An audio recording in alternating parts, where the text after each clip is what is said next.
Hello, this is Francis from McCaffrey's Crafts, and today I thought I would have just a little chat about ferrules, and that's the stopper you put at the end of a walking stick. And what I like to tend to use is these rubber ferrules.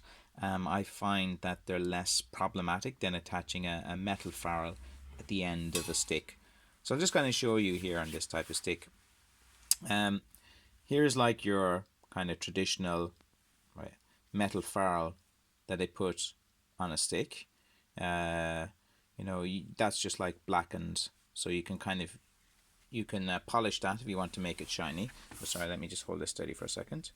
Okay, so usually what they do to attach it is they just get a nail, hit it, and it bends in the metal into the wood.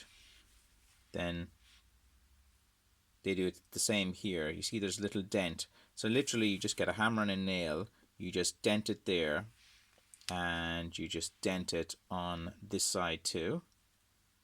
And that's the kind of easiest way to put in the ferrule. You can also put in a screw there, or you can screw in the top as well. Let me just focus that there again. I'm all over the shop.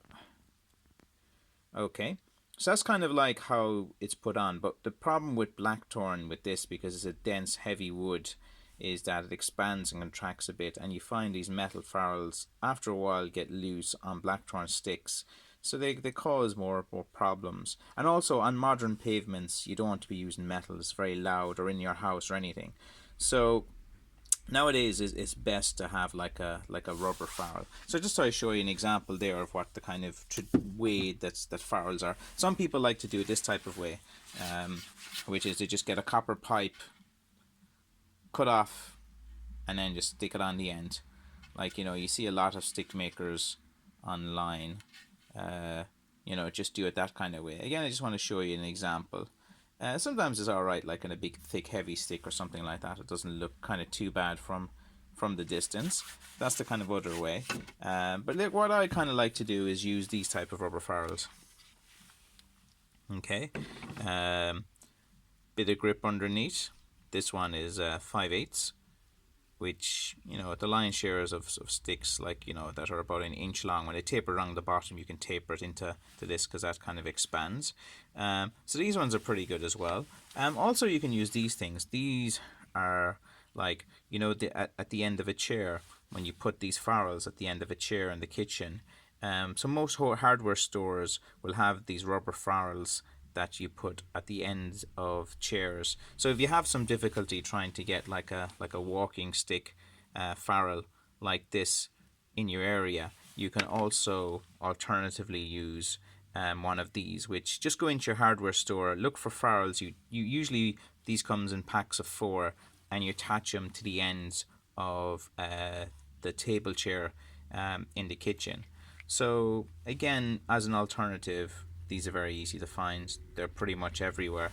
That's just in case you don't know. Now, if you search online, you can sell these, or sorry, you can find these. And again, if you can't find them, just contact me anyway. I know how to get them.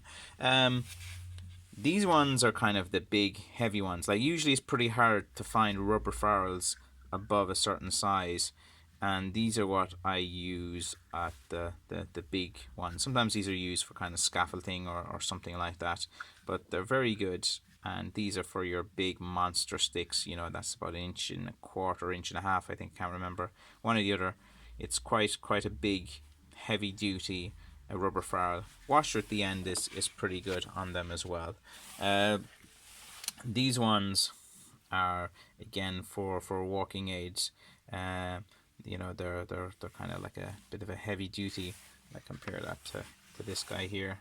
You see, that's just a bigger, stronger version. Like, if you really need like a more surface at the bottom on your walking stick. If it's a thin walking stick, the kind of more surface you have at the bottom, it kind of helps you. But there's loads of like rubber ferrules that you can attach to sticks as well. And today I just wanted to just kind of show you just kind of the type of ones that I use here.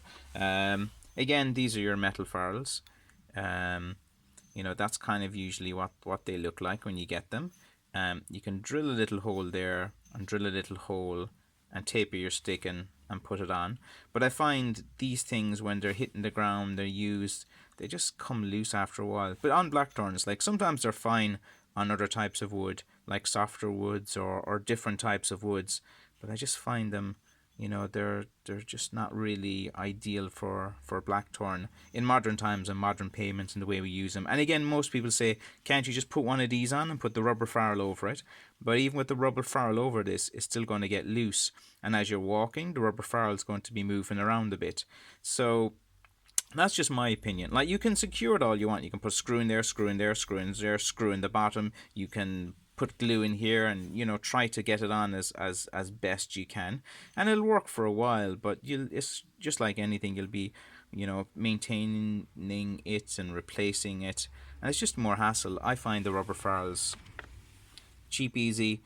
You use them until they wear down. Just get another one, These are quite cheap and readily available. These ones can be a bit tricky to get the right type of size, and usually have to buy them in bulk, like, as well. So there you have it, just a quick video about rubber ferrules.